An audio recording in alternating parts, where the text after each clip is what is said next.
If you find yourself wanting to learn a new champion, but you don't really know how to do so, this is going to be the video for you. This video is going to assume that you have little to no experience with a champion that you are trying to learn, nor champions similar to it. Now, if you are watching this video and you've played that champion before in the past, or you have maybe experience playing champions similar to the one that you're trying to learn, feel free to streamline this process and skip certain parts of this particular process. Now, getting into the details, step number one, we want to create a simplified learning environment. And how do we do that?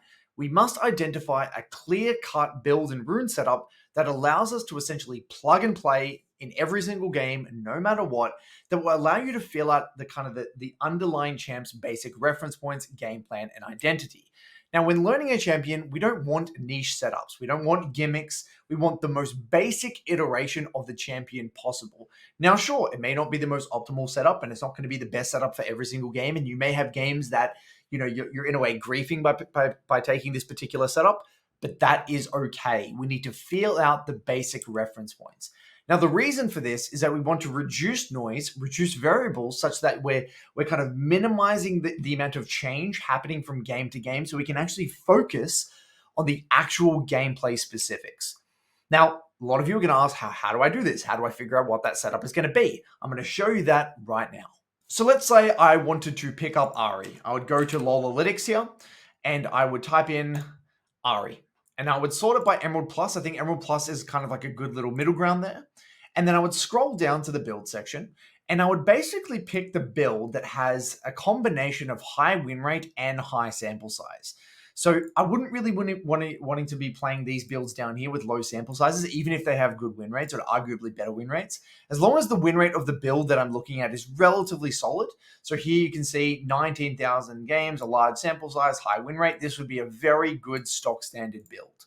Now, again, for runes, I would do the exact same process. I would look at the highest win rate in combination with the highest sample size. So here, as you can see, even though Airy has a little bit of a higher win rate, Electrocute seems overwhelmingly the most common pick. So I would basically follow this process through. The exact same thing for secondary here as well.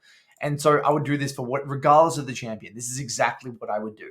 Now, when it comes to the third item, obviously it's going to be game dependent. So don't worry too much about that. Third item optimization, it can be a little bit rough around the edges. As long as you have the baseline core 2 items and rune setup, you're going to be good to go. Now, I've added an additional step here, step 1.5, and this is where we're going to talk about the 2-for-1 ratio.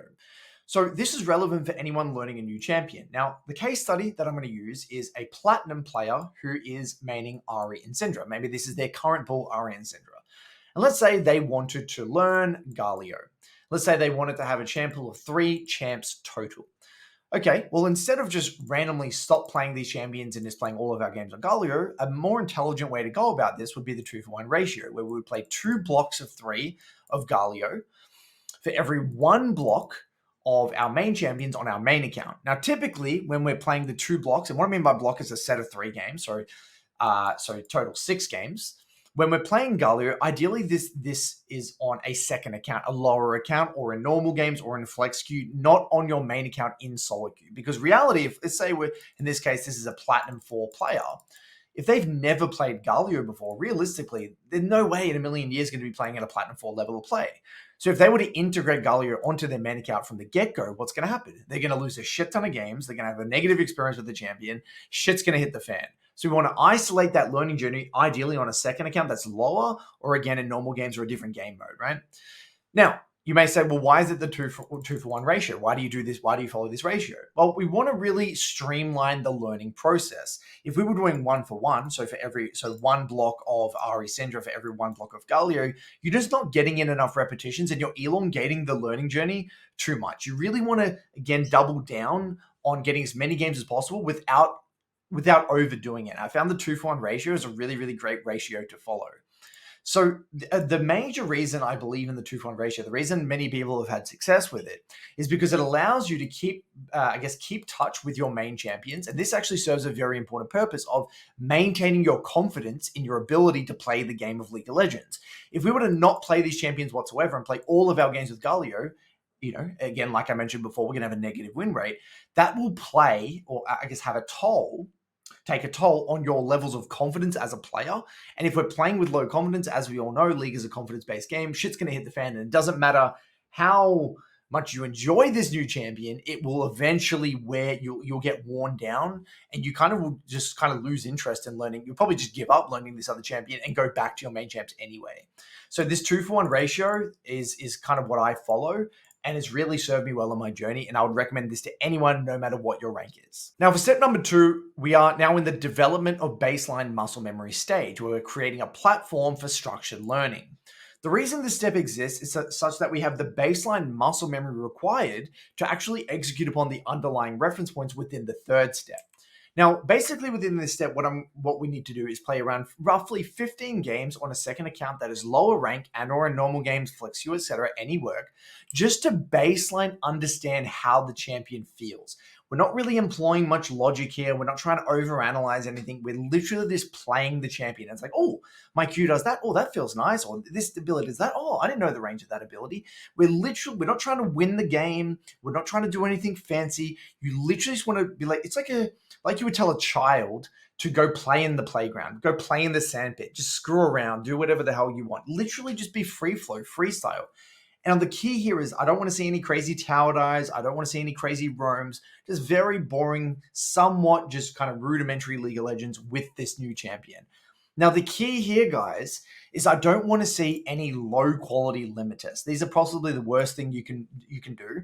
Now, again, rather than talking about it, I'll show you an example of what a low-quality limit test actually looks like. So here in this example was one of my MLA clients, Lynx, who was very early on in their Ari journey. And so they brought this VOD in, and what you'll see in a moment is that the wave is about to bounce out. They've got a wave that's going to be coming out anytime soon. And they end up going for this very crazy roam on topside here in a moment. So I'll fast forward, and they roam topside, but the wave is just bouncing out. And, they get into this really chaotic environment where they're ganking this Mordekaiser with a big wave. The enemy junglers in the area. The teammates are really low. Oriana's already banging away on our tier 1 tower here. And even though we inevitably kind of eventually, get the kill, it just creates an immense amount of chaos. And now we're down like 30 CS. We're losing a shit ton of farm. We get ourselves into this chaotic river fight. And now we're like borderline 2 levels down, getting zoned from our lane. Like, what are we really able to learn about Ari from this situation? We rock up back to lane and we're down like 25 CS already. We're down about over a level already. There's not really much we can take away from our experiences in this game as an Ari player, because we've done something that is so niche, so low percentage. We're not really able to even learn what the champion can or can't do. You really want to structure your limit testing in a way where, or not structure, I don't think that's the right word. You want to do limit tests that make sense. Now, if we go back here, and there was like maybe an opportunistic kind of skirmish happening in the river here, and your jungle's near and it was like a clean 2v2, go for it, right? You don't know how much damage you do, go for it. But if you're kind of running around the map like bloody Forrest Gump and then doing all these crazy-ass roam, sacking an immense amount of waves, you're going to lose the game. You're going to feel weak regardless of what you do. We're not limit testing anything here. We're literally just throwing the game away. So I would urge you to be maybe more on the side of being a little bit conservative in your limit tests and limit testing things that just use some common sense here, guys. We don't need to do anything crazy. I don't want to see any crazy tower dives. I don't want to see any crazy ass macro. Just keep it boring, basic. And then that way we can actually, again, feel out what the champion can somewhat do. As long as we're farming like 7 CS per minute, really, really basic, rudimentary. And then we can start to impose some structure later on in our journey. Now, going back to the slides here, we want to play the games with the intention to feel out basic trading patterns, feel out basic damage output, feel out our ranges and mana costs, feel out our basic strengths and weaknesses. In this stage, we're really just exploring the basics of what the kit has to offer. Now, there's a very important note here, guys. Your gaming background and your experience with League of Legends will dictate how many games we play without reference points. For some of you who have played the game for quite a long time, you won't need to spend a lot of time here. You might play 1 or 2 games, 3 games, 4 games, even 5 games in this very free flow state with the champion, because you kind of already know what the champion fundamentally does. Or maybe you have some past experience with the champion. So you need to be very, adaptable here. If you're brand new to the game, then again, 15 to 20 games might make a little bit more sense. If you're more experienced, anywhere between 1 to 5 games will make a little bit more sense for you. Now, moving on to step number 3, this is where we're building habits around the underlying champion reference points. Here we want to clearly articulate what the reference points are such that we can aim our focus and direct our focus in particular areas in an efficient manner. Now, for those of you who don't know what reference points are, they're essentially rough guidelines that stem from the champion's inherent strengths and weaknesses. Let's take Ari, for example. Some rough guidelines might be get to 6 with decent farm, look for 2v2s with your jungler, aim to get to your way clear breakpoint to shove and move, play in accordance to your R cooldown, complement your jungler and secondary win condition, and look for skirmishes in the river and jungle. Okay, and this is because Ari is fundamentally a skirmisher, a 2v2 oriented champion, wants to be complementing your jungler and fighting in the river. If we didn't have these reference points, you might find yourself when learning Ari trying to heavy trade levels 1 to 5, trying to dominate your lane opponent, make plays without your R, play like a lane bully, get yourself stuck in the isolated 1v1. If you had this mindset that Ari was like this lane bully and trying to do all this shit in the early lane, you're going to massively overcomplicate your learning journey, and you're going to be in Narnia very quickly. You're going to be in La La Land, and you'll lose confidence. You won't want to play the champion anymore. You won't even know where the hell you're at. So reference points are a very, very, very important part of this learning journey. Now, just continuing on step number 3, some champions have reference points that are tied to levels. For example, Ari level 6. Some champions have reference points tied to items, like Zed getting Eclipse. Some champions are both, where Malzahar really wants to get the Lost Chapter and to level 6. You need to find the reference points that kind of, again, baseline give you some direction with your champion. Now, the natural question is going to be, well, how do I find these reference points? This is where you're going to have to utilize YouTube videos, high elo content creators, maybe talk to other mains of your champion, other high elo friends, or even just get coaching to help identify them. This is one of the pivotal parts of my MLA program, where we help outline the actual underlying reference points of every single champion in the game. Now, remember, guys, your reference points don't need to be perfect. They just need to be at least not really wrong, right? Like, it's like, okay, Ari's a 2v2 champion. As long as you're not perceiving her as some crazy lane bully, then you're on the right track. As long as it's not really, really, really off. It just needs to be somewhat putting you on the right track. Now for step number 4, getting into the details. Now, by this stage, just as a quick recap, we should have simplified our setup. We should have developed a baseline muscle memory and understanding of our limits. We should have also felt out the key reference points and maybe created some habits there as well, whereby we should have a pretty good understanding, or at least a decent understanding, of the champ's identity and basic strengths and weaknesses. Now we need to get a little bit more specific. Now, typically at this stage, there are 3 key areas that I'm starting to maybe experiment with more and focus my attention towards. The first one is testing differing builds, runes, and setups that allow me to pilot particular situations better. Now, in brackets, I have within limits. I don't want everyone getting crazy here. I'm not saying do a complete 180 with your build path, but maybe experiment with a different second item. You might want to go Void Staff instead of Crypt Bloom. You might want to weave in a Zonya's second item instead of a Shadow Flame.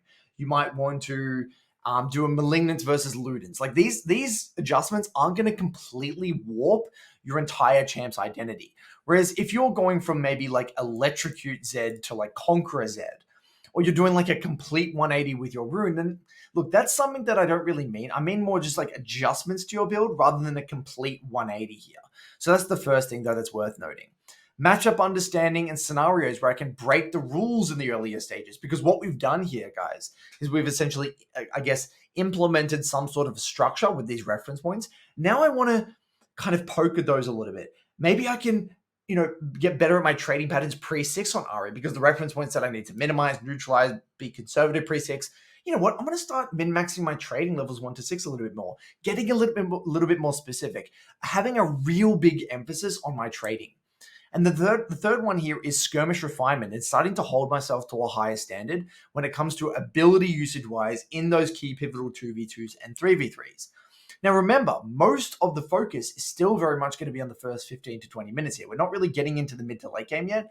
I'm not really too concerned with my mid-game macro and my translation of leads yet.